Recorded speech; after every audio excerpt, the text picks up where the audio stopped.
This might be the best look into the future of tech that I've ever seen. So, I am one of a very, very small number of people who now has tried both of the new and very rare real augmented reality glasses in 2024. The Meta Orion smart glasses and the Snapchat AR spectacles. Neither of them is available to the public, and you'll see why in a second, but also they're both pretty incredible in very different ways. I made a whole video a few months ago about this idea, but in case you missed that, VR headsets are over here, smart glasses are over here, and they're both racing towards this Goldilocks zone in the center somewhere, which would be AR glasses. Like, virtual reality headsets are incredible. They have tons of tech, amazing immersion, super wide field of view, but also they're absolutely massive, and you don't really just go walking around in public with them. At least most people don't want to. But then smart glasses are the exact opposite. They look like something you might just wear out in regular everyday life, but they can't really fit that much tech in them. So you're limited to maybe a camera and some batteries and speakers and a little computer inside. And that's about it. So VR headsets want to shrink down more and more until they can compact all the tech and actually look like regular glasses, while smart glasses want to add more and more tech as much as they can to be better while still looking like regular glasses. And so somewhere in the middle is this fantasy product called augmented reality glasses. But what if we could pull back the curtain a little bit and see what that looks like with today's tech? That is what these are. So Meta and Snapchat have taken two very, very different approaches to bringing these creations to life, and neither of these will be sold to the public. And I think that's probably a good thing. Neither of them is exactly ready yet, but I still think they're both super cool, and now that I've used them both, I kind of can't help but compare them to each other. So let's start with Meta's Orion project. So they unveiled these on stage at their Connect event a few weeks ago, and they've let a few people try them since then. And they're actually a three-part system. It is the glasses that you wear on your face, and there's also a wireless computer puck that must be within about 15 feet of the glasses at all times. And there's also a wrist strap that's measuring electrical impulses through your arm, and that's used as an input device. Yes, you heard that correctly. So combined, these three things form an augmented reality experience unlike anything I've ever experienced before. Now, yes, there was Magic Leap, and yes, there was HoloLens and things like that, but now just wearing a pair of what feels like just transparent glasses that's actually overlaying tracked digital things onto the real world in front of me kind of feels like something out of science fiction. The main challenge actually with making a video about these things is there isn't really like screen recording, because like I said, it's literally I'm looking through glass and seeing things overlaid onto the real world, which is crazy, but the best we can do is take a first-person video and then overlay the graphics from the glasses on top of the video to sort of give you an idea of what it looks like to my eye, but it's really hard to do it justice. But either way, with the Meta Orion glasses, I got to walk through three basic demos here. So the first one was just a kind of basic usage. So just imagine sitting down in some coffee shop or somewhere on a bench and just scrolling through Instagram, which was a window floating in the middle of the room that only I could see. And then I did a little bit of multi-window here and there. So I had a video call going in one spot, some other floating windows with messaging and Instagram floating around me. Pretty basic, but still pretty cool. The glasses, they're pretty light on my face. They weigh around 100 grams. The audio from Instagram, since I'm watching Reels, it was playing through the built-in speakers that were right above my ears, and I scrolled through them by making this gesture with my thumb and swiping on my own hand. So now, seeing that, you might believe that the cameras and the sensors on the front of the glasses are picking up, my hand doing this gesture and then doing the scroll in sync with it. There is hand tracking, but it's not for that. This gesture would be picked up anywhere if it was in my sweatshirt pocket, behind my back, because I'm wearing that wristband. And this thing may be the coolest input device, the coolest piece of tech I've tried in a long time. This is the EMG wristband that they've built. EMG stands for electromyography. It's about the size of a Whoop, as you can see. It has electronics built into the textile weave. It has an onboard machine learning computer that connects via Bluetooth to the puck and is able to measure the electronic signals being sent from your brain to your fingers. And it's pretty great, actually. If you think about it, I mean, your tendons sort of run through your arm and they're connecting all the way through your nervous system to your brain. And so the set of electrical impulses that go through your tendons to do this gesture is very distinct and different from the set of impulses when you do this gesture, and also different from when you do this gesture. And so the wristband can measure those electrical impulses and pick them up on the way to your hand and map that to the controls. So even in this prototype version I'm using, it felt like it's getting about 80% accuracy, and it had haptic feedback as well to confirm when it was getting things right. But people I talked to at Meta, including CTO Boz, say things like they love this as a really high ceiling new input method, and they could see it developing massively over time, potentially even getting to the point where they say they could measure you draw letters in midair with an imaginary pen, and it uses those electrical impulses to map that to real letters as text input with handwriting.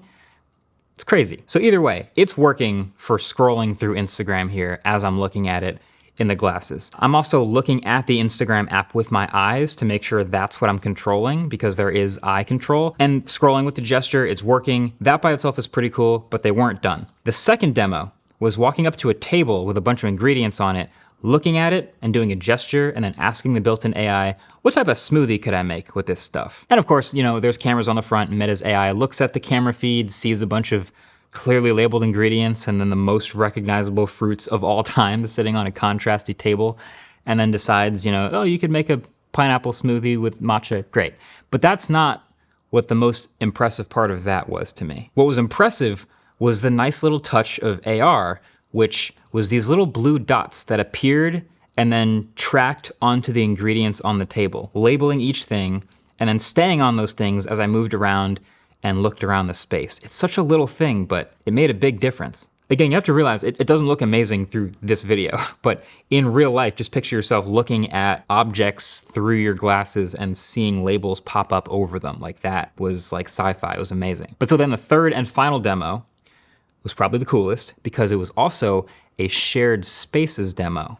So there's two people with glasses on. So both people walk up to this QR code in the middle of the room, stare at it for a few seconds, and then that becomes the anchor point for a shared experience in 3D space, which in this case was a game of 3D Pong.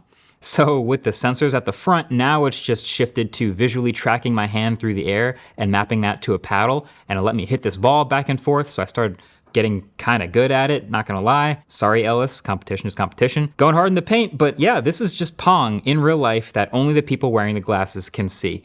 It's also funny because we felt kind of cool playing this game, but yeah, this is how it looks to people not wearing the glasses. Not so fun. There is a lot of complicated technology and material science that goes into making these glasses work. Just from the sensors at the front and at the back, pointing at your eyes, pointing at the real world, to the micro LED projectors inside, to the waveguides, the silicon carbide material that's allowing us to refract the light at an extreme angle without distortion. I went way into the weeds with this with CTO of Meta, Boz, and I'm gonna put that whole segment on the Waveform podcast. It should be out by the time you watch this, but I'll leave a link below to subscribe to Waveform so you can get into the weeds with us this week on that stuff. But I think what you should take out of this is, this thing is packed to the gills. They have 7 small sensors and cameras that are custom designed to do the eye tracking and environment tracking. There's custom silicon in here to bring all of the data together. There's batteries split up to weight them evenly across your face. There's speakers. The frames themselves are made of magnesium, both because it had to be rigid enough to keep the lenses in alignment, but also because that made for a good thermal conductor as the literal heat sink to the entire computer inside. They actually made a working see-through version to help get us a better idea of how squashed in there everything is, and it overheats faster because the transparent plastic is not as good of a heat sink. So yeah, these glasses are absolutely thermally constrained. using today's technology, and they have a battery life of about 2 to 3 hours. And that's not even to mention the completely separate compute puck with a coprocessor where they're offloading the app logic. That is truly a technical marvel, but all of that adds up to a set of glasses that was mostly pretty transparent, pretty lightweight, comfortable enough to wear for the 2 hours before they started to get a little warm and a little bit heavy on my ears. And then the graphics themselves that it's overlaying were tracked pretty well. Not the highest resolution I've ever seen, but pretty respectable, and with a 70-degree field of view, which meant I could look around a bit and the graphics would mostly stay in my line of sight. You can see them start to get cut off at the edges a little bit, and that's actually how I saw it in real life. But in total, it felt like just wearing slightly thicker, slightly heavier than normal glasses with a little tint and a little bit of flare, but delivering the most convincing demo of a post-smartphone augmented reality future that I've ever seen. Of course, none of that matters right now because Meta's not shipping this. Ever. It's kind of a weird move for a tech company to announce and show off and demo a new product, but then never actually plan on selling it to people. But think of it as PR. Again, you can watch the entire chat with Boz, but basically what I got out of talking to him was that they believe that continuing to iterate on this thing that they've made behind the scenes without all of the extra attention to packaging and marketing and selling the first thing will allow them to make something even better in a second or third iteration that may be good enough to actually sell. Ideally, it can be brighter and can have better battery life, of course, and have a higher resolution potentially, and still work towards all those things to be a real, shippable, deliverable thing for early adopters, especially those waveguides and a silicon carbide and the price. There's just an immense assumed price tag for this low volume prototype that they've made, but that's the idea. And I think I actually agree with that. So these are the Snapchat AR spectacles. And right off the bat, they look dramatically more like a piece of technology on my face, but fundamentally, same thing is happening in here. I am looking through these glasses at the real world. I can open this up. In front of you, the lens, there is a menu right now that you can't see, and it's stuff overlaid over on top of the real world, and it's actually incredible that it works. But there are a few fundamental differences between these and Meta's that I think are really interesting. So difference number one, there is no separate computer puck. Everything is in these glasses. So I think we can safely assume that that's why there's so much more mass here in general. Meta's glasses looked much more like normal glasses, but had an entire separate smartphone-sized computer paired to it the entire time, tethered to it basically. These you can connect to your phone, but otherwise they do operate without any other additional hardware. Everything's in the glasses, so that's definitely way more hardware on your face. But then difference number two is materials and build. Most of what you're looking at here all the way around is just, it's black plastic all the way around. And that's actually kind of interesting. That's not to say that they're built worse or poorly at all. They're still actually very rigid, but I actually think this is more of a weight saving measure. But then they still needed a high quality heat sink, which is why there's this metal band on each side. So you can still dissipate heat from the hottest components using the cooler air outside of the glasses. But in total, these still weigh 228 grams. And when you put them on, they are, I mean, they're huge. They're massive. You can see the arm extends way back beyond my ear. I mean, there's a lot of mass on the front of my face. They're trying to be more balanced, but I mean, there's some level of appreciation for the fact that there is no separate computer puck, of course. But like, yeah, this is today's tech we're talking about, so there's a lot going on here. But then that brings us to number three, which is when you actually turn them on. And there's two immediate differences with the display. Again, I'm not looking at a lens right now. I'm looking at a menu in front of the lens, but it's the resolution and the field of view. Now, this is obviously really hard to explain and show on video and show you what I'm seeing.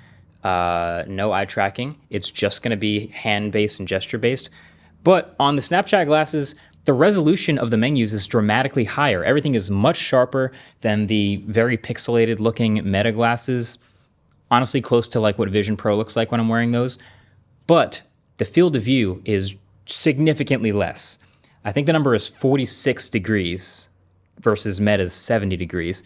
And candidly, you notice that a lot. Now, field of view is normally not so bad that there's any interruption of the thing that you're looking at, like straight ahead of you, but it's actually close. And this is one of the biggest differences between them as someone who happens to have used these and the Meta glasses back to back. Now, I don't know if immersion is the right word here, but my main way of describing it is when you're actually using the glasses, you're doing whatever with them, whatever software, whatever overlay you have pulled up, you're not really thinking about field of view. You're just immersed in the thing, using the app, looking forward. But the second you start poking around or moving your head a lot or observing more of what's around right in front of you, then things get cut off. You can actually see this a little bit at the edges of some apps with the Meta Orion graphics, actually. Right here, right there. At the edge, you saw the UI kind of get clipped off a bit. And that's how it looked to me too. My eye sees that. And that was with Metas, which have the 70-degree field of view. This is even more restrictive. It's really only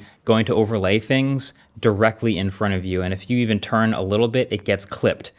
There's a golf game in here, which I was playing for a little bit, and it's fun, but you have your phone, which is mapped to the golf club, and you look down and you can see the golf ball, but you can't see anything else. In golf, your peripheral is very important. So you look up to see the hole and then look down to see the club. And you keep having to look back and forth and you hit it and you have to track it with your eye just right so it doesn't leave the field of view. It's much more noticeable with these. But probably my favorite difference actually with the display or whatever you want to call it here is the electrochromic tint. Because the Snapchat AR spectacles have a built-in tint made from the same tech that snaps the sunroof of the new Rivians from clear to tinted and back. It's actually built into these glasses as well. And so that helps them go from clear to tinted, and that helps dramatically with readability and contrast of the things that aren't supposed to be overlaid over your rear world. So I guess immersion is actually the right word here. Maybe it's just a scoreboard floating in place, or a social media feed, or maybe you're on an airplane and just want to watch a couple of videos. You can add the tint, and then it kind of feels a little closer to a VR headset where the background is faded away and you're just looking at something in front of you floating. It is crazy how much tech is built into these glasses. And then probably the last major difference here with these is on the subject of developers. See, both of these glasses are not real products that are, gonna ship and be in stores ever. But one of them, the Meta glasses, feel like a super high-end tech demo, and it's incredible that it works. But the other one, these are actually a developer kit. You could theoretically get your hands on these today and start making apps for them. I mean, you'd have to spend $100 a month and be locked into the developer program with a minimum 1-year commitment, but then you get these and you're off to the races building lenses for Snap OS. And there's a bunch of them actually already available. There's that golf app I told you about. There's also a browser app and a music creation app and a Beat Saber equivalent called Beatboxer, and dozens more that I can already play with. And there's even more really impressive shared space experiences, like Snap's glasses. They don't even require you to scan a QR code. They will actually just map the room you're in actively as long as you're looking around with the other person, and it immediately matches you up, and you can now both see and manipulate the same floating object in 3D space. It's kind of awesome. So if the golden question with AR glasses, at least for now, is what can you even do with these things? Then I do like Snap's strategy of just getting these out to people as early as possible and then just seeing what they make. Now, me personally, I actually have 2 dream use cases for AR glasses. Here, the first one is I just want any instrument, being able to learn any instrument by having the visual, like the Guitar Hero overlay. Piano, that's the one you've probably already seen where the piano notes come down and you can just sort of match it up and play piano. Any instrument, I think that would be incredible. But my other one is, so you know how when you're on an airplane and you look out and you see a cool monument or some visual thing that you recognize, how super cool that is? What if, hear me out, you've got the glasses on, it's like glasses AR airplane app, whatever. You look out the airplane window and it outlines the territory outlines or the state outlines or whatever, and you can see the scale of things, and it pops up little monuments and landmarks and things that you may recognize just by looking out the airplane window. That, I think that was awesome. So, clearly more development is needed for both of these glasses. The Meta glasses, they have a separate computer in your pocket, right? They only have a 2-hour battery life and an estimated $25,000 retail price thanks to materials. And the Snapchat glasses, they have a 45-minute battery life and they look like this. So yeah, the tech is clearly not ready to start selling this to real people yet. But you almost can't help but picture the future that we might have, that we could have, maybe even looking at our phones less if we have this AR glasses thing actually come to life. Maybe. Someday. Could be cool. Thanks for watching. Catch you guys in the next one. Peace.